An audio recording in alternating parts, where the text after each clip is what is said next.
This is Generation Stadia, giving you that daily dose of everything and anything Stadia related, but today's a bit different. You see, much like many of you out there, I decided to watch the Xbox Game Showcase. And it's been running through my mind quite a lot, so I figured why not talk about it in a video. And if some of you are confused as to why I'm talking about it on the channel, let's just remember that xCloud will be a part of Game Pass, so every game that they showcased will be a part of xCloud. Now let's begin by talking about the good following the bad and then the ugly.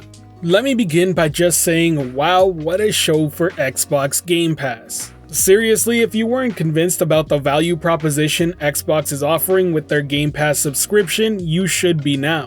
Everything showcased in that show is gonna be a part of that subscription, therefore it'll be playable through xCloud. And this has to be the first time where I've seen Microsoft really push the envelope for the type of games that qualify to be their day and date. While Xbox Game Studios' first-party releases have always shown up day one, it is a new thing to see so many third-party games be a part of it. And please don't get that wrong, that's not to say that Game Pass hasn't had third-party support, it certainly has. There are some really big games on the service. But when it came to games releasing day of launch, outside of first-party, it was mainly indie games or smaller budget titles. But this time, they're including games like Stalker 2, The Medium, and more. Both of which look fantastic and I can't wait to play them. Specifically, Stalker 2 was a huge surprise. Let's also not forget the fact that a lot of these third-party titles are also timed exclusive to the platform.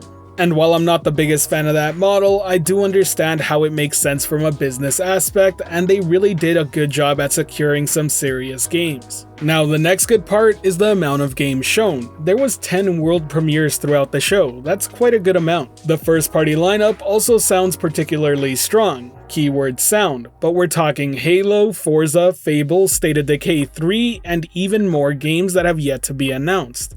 The two biggest highlights for me had to be Avowed and Psychonauts 2. I can't wait to see more of Avowed, what they showed looked promising, and if it's anything like the Elder Scrolls, I can't wait to see what they can pull off. As for Psychonauts 2, it looks like crazy platforming fun, and another bonus is that it has Jack Black in it. I mean, come on.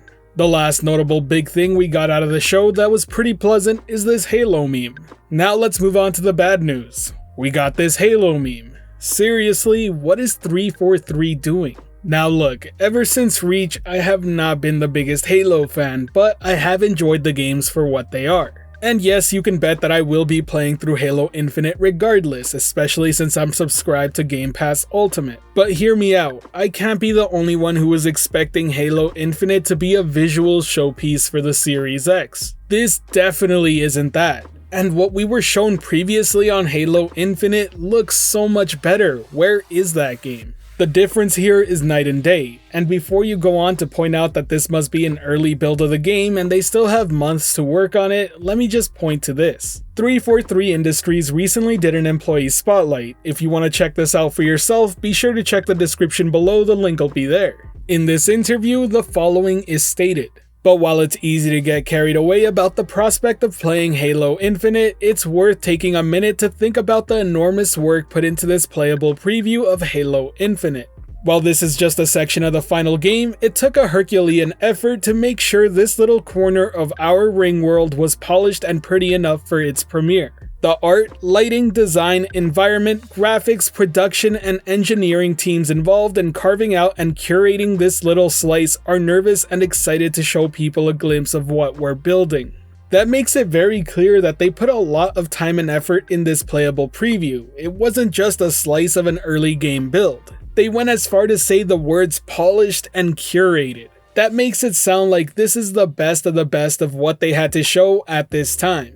Now look, thankfully the gameplay looked like Halo and the inclusion of the grapple hook looks like great fun. But I can't sit here and tell you that I was amazed by what we were shown, and there were rumors of this game going through development hell and I'm starting to believe them. In case you haven't heard the news, the game is being treated as a platform, not a live service game, but it definitely sounds like one. This quote comes from IGN, who spoke with Halo Infinite studio head Chris Lee. Halo Infinite is the start of our platform for the future. We want Infinite to grow over time versus going to those numbered titles and having all that segmentation that we had before. It's really about creating Halo Infinite as the start of the next 10 years for Halo, and then building that as we go with our fans and community. The same IGN article also confirms the fact that ray tracing won't be there at launch and will be patched in. I can't help but shake the feeling that this game was initially designed for the Xbox One and then just went through development hell long enough for it to make sense to port it to the Series X. But that's enough about Halo. I've already harped on it quite enough, and frankly speaking, whether or not I'm satisfied with it doesn't matter, I'm still gonna play it. And the truth is that most people won't care. They're gonna buy it on name alone. Halo is gonna continue to be Halo, and that's a powerhouse franchise. But if Halo Infinite is what I would consider the bad part of the show, what exactly is the ugly? Well, let me begin with messaging, because I think that's a huge issue the Xbox team needs to fix. But before I begin talking about this, I have a simple thing I need to point out. I'm glad at what's happening in this conference with less games being available for Xbox One, but that doesn't excuse what's going on. So in case you don't know, Phil Spencer has been extremely vocal about Xbox's cross-gen approach. We've been told again and again that the team at Microsoft believes in cross-generation titles. They've gone as far to say that the first 2 years of the life will probably have a fair share amount of cross-gen games. This is very much so the exact opposite message that Sony has been trying to pitch with the PS5. Now personally, I never agreed with this messaging. While I do understand that there is a wider reach and it makes sense from a business perspective, it just doesn't sell me on your next gen hardware. But frankly, I wasn't the type of person who was hoping that to be the case. Sadly, if you were one of those people, you might be slightly confused right now. State of Decay 3, Forza Motorsport, Fable, Avowed, As Dusk Falls, Everwild, Stalker 2, Warhammer 40k Darktide, and The Medium are not coming to Xbox One. The titles that are confirmed for Xbox One are Halo Infinite, Tell Me Why, Grounded, Psychonauts 2, Destiny 2 Beyond Light, Tetris Effect Connected, The Gunk, New Genesis, Phantasy Star Online. This tells us that the majority of Xbox first-party studios aren't working on cross-generational titles. Now, I'm happy about this because I don't believe you can make a cross-gen title that isn't affected by the weaker hardware, but this is very mixed messaging. The second ugly I really need to point out is the severe lack of gameplay that we saw. When it comes to first-party games, outside of Halo Infinite, we saw nothing that represented gameplay, and while we did get in-engine footage, that really doesn't mean much. Case in point, look at the Halo Infinite announced trailer, which was supposed to be in-engine, and then look at the gameplay we saw today. It simply isn't enough to take this as representation for what we can expect out of these games. And the fact that we're getting these odd trailers without any sort of gameplay brings up the third point. Just how far are these games? Based on what we saw, it really does make it look like most of these games aren't going to be out till 2022 or beyond.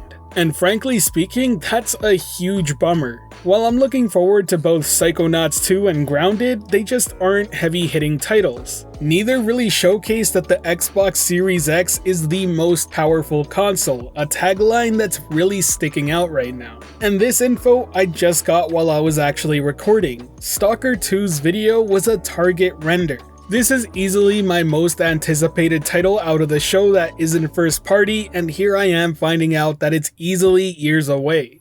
So what's the takeaway from all this? Plain and simple, I'm not sold on an Xbox Series X. Before this, it was a debate between upgrading to the 30 series GPU on my PC, a PS5, or a Series X. Right now, I can safely say that the Xbox Series X is out of the question for the time being, and I'll pick one up later. But maybe Microsoft isn't trying to sell us an Xbox Series X. I think they're trying to sell us Game Pass. And if that's the case, well, Microsoft, you've sold me already. I'm subscribed to Game Pass Ultimate and I will continue to be so. The fact that those games will also be playable through xCloud is quite a selling point, and it's one that I think they're after. But whether or not that's the case, I think the Xbox Series X is gonna have a rough launch. But on the bright side, in a few years they will have a very compelling and strong lineup.